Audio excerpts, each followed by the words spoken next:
భారతీయ depository రసీదులు. ఇందులో ఇది దేశీయ డిపాజిటరీ అంటే securities and exchange board of ఇండియాలో రిజిస్టర్ చేయబడిన సెక్యూరిటీల సంరక్షకుడు ద్వారా రూపొందించబడిన డిపాజిటరీ రసీదు రూపంలో భారతీయ రూపాయలలో సూచించబడిన పరికరం. ఇది దేశీయ డిపాజిటరీ అంటే securities and exchange board of ఇండియాలో రిజిస్టర్ చేయబడిన సెక్యూరిటీల సంరక్షకుడు ద్వారా భారతీయ సెక్యూరిటీ మార్కెట్ల నుండి విదేశీ కంపెనీలు నిధులను సేకరించేందుకు వీలుగా జారీ చేసే సంస్థ యొక్క అంతర్లీన ఈక్విటీకి వ్యతిరేకంగా సృష్టించబడింది.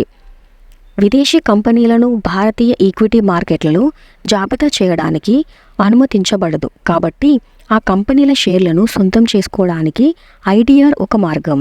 ఈ ఐడిఆర్లు భారతీయ స్టాక్ ఎక్స్చేంజీలలో జాబితా చేయబడవచ్చు. ఐడిఆర్ల ద్వారా భారతీయ పెట్టుబడిదారులు నేరుగా అంతర్జాతీయ కంపెనీలలో డబ్బు పెట్టుబడి పెట్టవచ్చు. అలాగే భారతీయ సెక్యూరిటీల నుండి విదేశీ కంపెనీలు నిధులను సేకరించేందుకు వీలుగా జారీ చేసే సంస్థ యొక్క అంతర్లీన ఈక్విటీకి వ్యతిరేకంగా ఇది జరుగుతుంది. అలాగే ఐడిఆర్లు దేశవ్యాప్తంగా టెర్మినల్లను కలిగి ఉన్న భారతదేశంలో కనీసం ఒక స్టాక్ ఎక్స్చేంజ్లో జాబితా చేయబడాలి. పెట్టుబడిదారుడు భారతదేశంలో ఐడిఆర్లను వర్తకం చేయవచ్చు లేదా జారీ చేసే కంపెనీకి ఐడిఆర్లను రిడీమ్ చేయమని అభ్యర్థించవచ్చు. అలాగే ఐడిఆర్ల లిస్టింగ్ తేదీ నుండి 1 సంవత్సరం గడువు ముగిసిన తర్వాత మాత్రమే ఐడిఆర్లను అంతర్లీన ఈక్విటీ షేర్లుగా మార్చవచ్చు లేదా రిడీమ్ చేయవచ్చు. నెక్స్ట్, ఐడిఆర్ల జారీలో పాల్గొన్న మధ్యవర్తులు.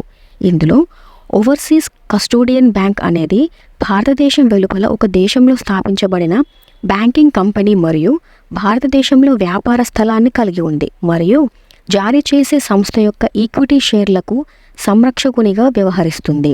దీనికి వ్యతిరేకంగా జారీ చేసేవారి అంతర్లీన ఈక్విటీ షేర్లలో ఐడిఆర్లు జారీ చేయాలని ప్రతిపాదించబడింది, డిపాజిట్ చేయబడింది. సెక్యూరిటీల సంరక్షకునిగా ఉన్న దేశీయ డిపాజిటరీ ఎస్ఈబిఐలో నమోదు చేయబడి భారతీయ డిపాజిటరీ రసీదులను జారీ చేయడానికి జారీ చేసే సంస్థచే అధికారం పొందింది. మర్చెంట్ బ్యాంకర్ ఎస్ఈబిఐలో నమోదు చేసుకున్నాడు. అతను తగిన శ్రద్ధ వహించడానికి బాధ్యత వహిస్తాడు మరియు వీరి ద్వారా ఐడిఆర్ మరియు డ్యూ డిలిజెన్స్ సర్టిఫికేట్ జారీ చేయడానికి డ్రాఫ్ట్ ప్రాస్పెక్టస్ జారీ చేసే సంస్థ ద్వారా ఎస్ఈబిఐకి దాఖలు చేయబడుతుంది.